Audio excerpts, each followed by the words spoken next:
Hello everyone, greetings of the day. मैं हूं doctor साहिल रॉय और आपका बहुत बहुत स्वागत है आपके अपने YouTube channel you commerce scholar में। दोस्तों, हम बीकॉम फर्स्ट ईयर की एडवांस अकाउंटेंसी को कवर कर रहे हैं, जिसमें हमारा आज का टॉपिक अकाउंटिंग कॉन्सेप्ट का है, कॉस्ट अकाउंटिंग। जी हाँ दोस्तों, आज हम डिटेल में समझेंगे, जानेंगे कॉस्ट कॉन्सेप्ट क्या होता है अकाउंटिंग कॉन्सेप्ट में, इसके मीनिंग को समझेंगे, सिग्निफिकेंस, मेरिट्स को जानेंगे और साथ ही साथ इसके कुछ क्रिटिसिज्म को भी डिटेल में समझेंगे। आइए दोस्तों, शुरुआत करते हैं, उसे डिटेल में समझते हैं। सबसे पहले बात करेंगे और समझेंगे मीनिंग क्या होता है। इन्होंने कहा कि as per cost concept, value of an asset as shown in the balance sheet must be its historical cost, that is acquisition cost.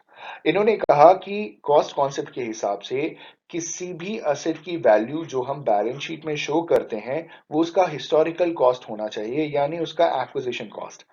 अब एक्विजिशन कॉस्ट किसे कहते हैं?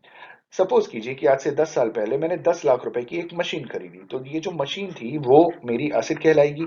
ठीक है। और ये जो प्राइस है, ये कहलाएगा इसका एक्विजिशन कॉस्ट या इसका हिस्टोरिकल कॉस्ट। तो मैं बैलेंस शीट में इसी प्राइस पॉइंट पे उस असेट को दिखाऊंगा जिस प्राइस पॉइंट पे मैंने उस असेट को अक्वायर किया था, यानी खरीदा था। यही हमारा कॉस्ट कॉन्सेप्ट। इन्होंने कहा कि this is the conventionally adopted measurement base for the valuation of asset. किसी भी असेट के वैल्यूएशन को मेजर करने के लिए जो बेस माना जाता है, वो इसी एक्विजिशन कॉस्ट या हिस्टोरिकल कॉस्ट को माना जाता है, और ये कन्वेंशनली अडॉप्टेड एक तरीका है किसी भी असेट को मतलब उसकी वैल्यू को मेजर करने का। अब बात करते हैं सिग्निफिकेंस या मेरिट्स की। सबसे पहले इन्होंने बता रखा है कि historical cost is objective and free from bias. देखिए, हिस्टोरिकल कॉस्ट ऑब्जेक्टिव होता है, सबके लिए बराबर होता है। ये सब्जेक्टिव नहीं होता, सब्जेक्टिव सबका अपना अपना होता है। ठीक है। तो हिस्टोरिकल कॉस्ट जो है वो एक ऑब्जेक्टिव है, यानी जो भी मशीन का आप वैल्यूएशन कर रहे हैं कॉस्ट कॉन्सेप्ट के हिसाब से, तो जितने रुपए में आपने उसे एक्वायर की थी, सीधे सीधे आप वही देखेंगे और कोई चीज नहीं देखेंगे, तो ये एक ऑब्जेक्टिव हो गया और इसमें कोई बायसनेस नहीं है। ठीक है। आगे कह रहे हैं कि historical cost is easier to ascertain than the current cost, present value et cetera. तो किसी भी असेट के वैल्यूएशन के लिए और भी बहुत सारे तरीके हैं, जैसे करंट कॉस्ट हो गया, प्रेजेंट वैल्यू हो गया, लेकिन हिस्टोरिकल कॉस्ट जो है वो सबसे आसान तरीका है और सबसे अच्छा तरीका है, जिसके बेसिस के ऊपर हम किसी भी असेट के वैल्यूएशन को आसानी से कर सकते हैं। तीसरा कह रहे हैं कि historical cost represents an actual figure. Historical cost जो है वो एक्चुअल फिगर बताता है, outflow of the resources for acquiring the asset and does not reflect the hypothetical और नोशनल फिगर। इन्होंने कहा कि जो हिस्टोरिकल कॉस्ट है वो एक्चुअल फिगर बताता है, जैसे मैंने कितने रुपए में खरीदा था वो असेट, 10 लाख रुपए में। ठीक है। और आज उसकी जो भी वैल्यू है डिप्रिसिएशन लगा करके, तो इसी के बेसिस के ऊपर तो हमने उसको मेजर किया। आप समझ रहे हैं। और आगे इन्होंने कहा कि outflow of resources for acquiring the asset, तो भैया ये 10 लाख रुपए मेरा रिसोर्स ही तो है जो आउटफ्लो हुआ, जो मेरे पास से गया ताकि मैंने उस असेट को क्या किया, अक्वायर किया। और ये कोई हाइपोथेटिकल या नोशनल फिगर नहीं बताता कि इमेजिनरी, हमें ऐसा लगता है, हमारा ये अजम्पशन है कि इसका ये प्राइस होना चाहिए। ये ऐसे हाइपोथेटिकल चीजें नहीं करता, ये एग्जैक्टली एक्यूरेटली चीजें मेजर करके आपको बताता है। ये हो गया मीनिंग और सिग्निफिकेंस। अब बात करते हैं इसकी क्रिटिसिज्म की, लोगों ने इसे क्यों क्रिटिसाइज।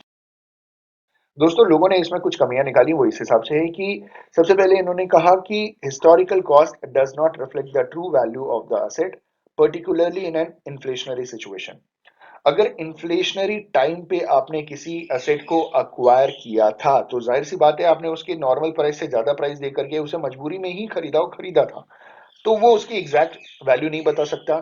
दूसरी चीज की, अगर अभी के डेट में, आज के दिन, अ, अगर इन्फ्लेशन आ रखा है, इन्फ्लेशन का मतलब प्राइसेस बढ़ चुके हैं गुड्स या सर्विसेज की, ठीक, तो भी वो आपको एग्जैक्ट उसकी वैल्यू नहीं बता पाएगा, क्योंकि आपने खरीदा बहुत सस्ते में था, आज उसके रेट्स बड़े बड़े दिखाई देंगे, तो एग्जैक्ट चीजें आपको नहीं पता चलेंगी।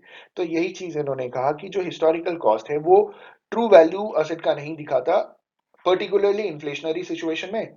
चाहे ये इन्फ्लेशनरी सिचुएशन उस असेट्स को खरीदने के टाइम का था, चाहे ये इन्फ्लेशनरी सिचुएशन आज की डेट में है, जो कि थोड़े समय तक रहेगा, फिर चला जाएगा, फिर नॉर्मल सिचुएशन आ जाएगा। ठीक है। दूसरा इन्होंने कहा कि जो फाइनेंशियल स्टेटमेंट प्रिपेयर किया जाता है कॉस्ट कॉन्सेप्ट के बेसिस के ऊपर, लूजेस कंपेरेबिलिटी। क्योंकि देखिए, एक तो इन्फ्लेशन की वजह से ऊपर नीचे हो गया, इसमें हम बहुत सारी चीजें देख सकते हैं और हम बता सकते हैं कि भाई ये सही तरीके से आप कंपेयर नहीं कर सकते हो। आप कैसे बता सकते हो कि भाई मेरी 10 साल पहले जो मैंने एसेट लिया था, अगर मैंने उसमें 10% डेप्रिसिएशन लगाया तो आज उसकी वैल्यू जीरो है।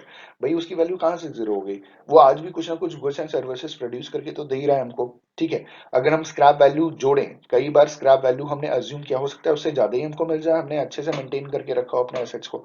तो हम कंपेयर नहीं कर सकते। आगे कह रहे हैं कि बहुत सारे असेट्स जैसे ह्यूमन रिसोर्स, भैया ह्यूमन रिसोर्स बहुत इंपॉर्टेंट असेट्स होते हैं किसी भी ऑर्गेनाइजेशन के। बहुत अच्छे हैं, आपका ऑर्गेनाइजेशन बहुत तरक्की करेगा, और अगर अच्छे नहीं है, कॉम्पिटेंट नहीं है, तो आपका ऑर्गेनाइजेशन खत्म हो जाएगा। तो इन्होंने कहा कि ह्यूमन रिसोर्स जो असेट्स होते हैं do not have acquisition cost, उनकी कोई एक्विजिशन कॉस्ट नहीं होती।